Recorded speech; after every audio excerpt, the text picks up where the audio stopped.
A tax office in the Caliphate. IS officials count the revenue taken from intimidated citizens. Their accounting is meticulous and bureaucratic through and through. This is a scene of IS propaganda.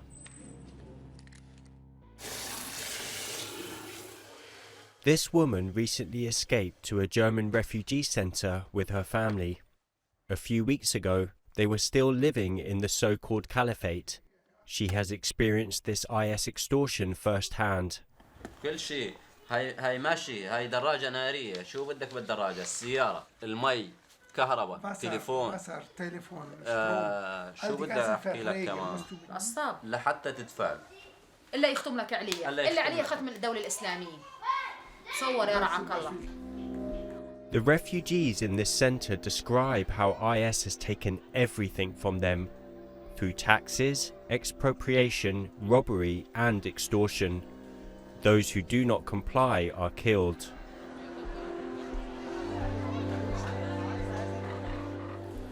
يعني إذا عنده فلوس بالبيت يطب عليه للبيت طب مجهولين يعني يغطين وجههم مجهولين ياخذ الفلوس اللي عنده ويطلع أو إذا عنده أملاك ياخذ أملاكه ويطلع. هني وقت اللي إجوا حشاك جربانين بس عنا اغتنوا. Tax revenues are becoming increasingly important for IS, explains Der Spiegel reporter Christopher Reuter. He has analysed the structure of IS for years, trying to work out how the Caliphate is organised and how they obtain their money. Vermutlich die größte Einnahmequelle kann man von außen überhaupt nicht quantifizieren. Das sind nämlich die ungefähr 8 Millionen Menschen, die unter der hermetischen Kontrolle des IS leben, in Syrien, im Irak, und die ausgepresst werden bis zum letzten.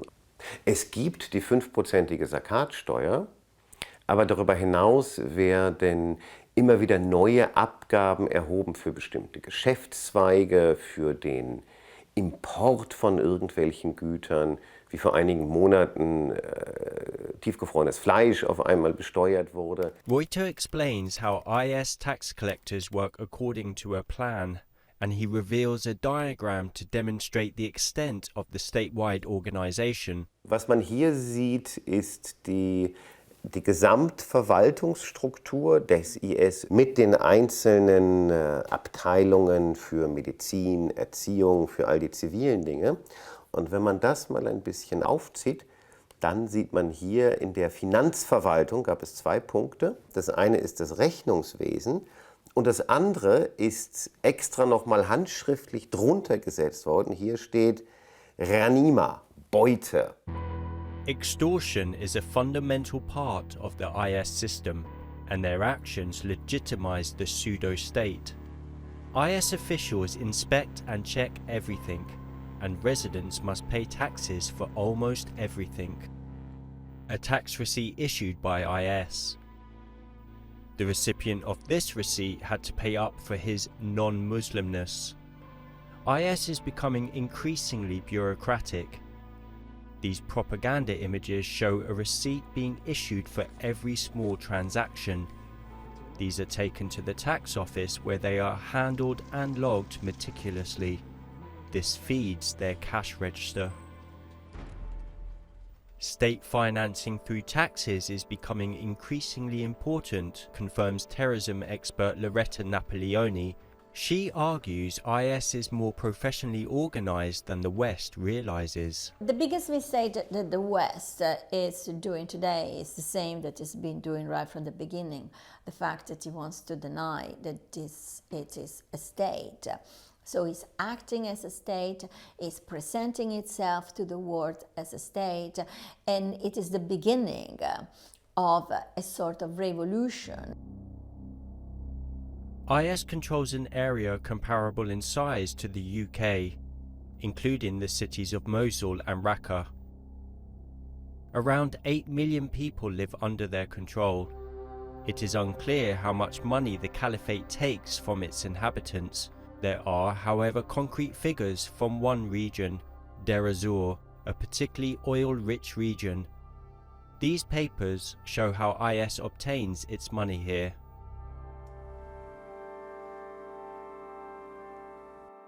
British researcher Ayman al-Tamimi has leaked numerous official IS papers from Syria. He lives in Assad, Syria, and has contacts in the so-called Caliphate. Through them, he has obtained IS financial documents. Most of the money comes not from the sale of oil, says Tamimi, but through expropriations. A variety of different things can be confiscated, like houses, cars, trucks, quantities of cigarettes, land, cattle even. The budget papers from Deir ez-Zor show the financial breakdown in detail. Only 27.7% of IS's income is through the sale of oil and gas, 3.9% comes from electricity, 23.7% from taxes. The majority, 44.7%, comes from expropriation, almost half of their budget. Only a few weeks ago, these refugees were in Deir ez-Zor. Today they are looking over the papers leaked by Tamimi. They immediately know what they are about and explain how these expropriations work. يكتب على البيت وقف للدولة. الدولة الإسلامية استولى. ما في مو بكيفه. نزل البيت على راسه.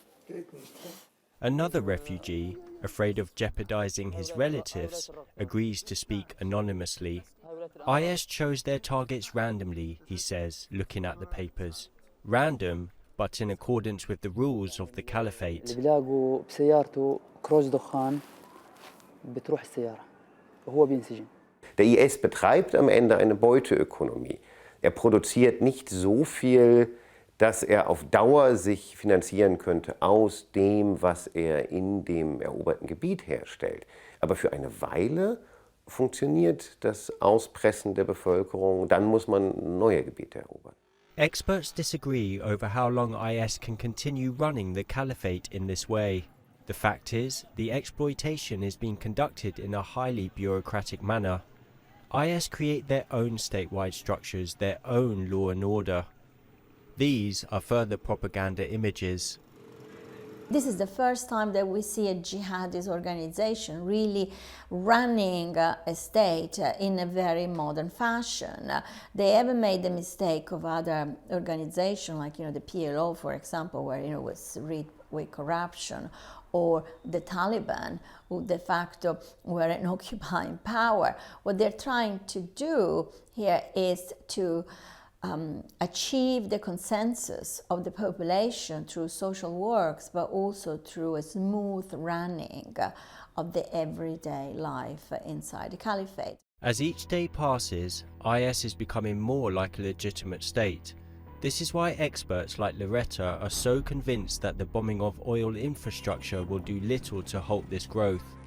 The caliphate now has more than 8 million subjects, and each one of them is being forced to fill the war chest.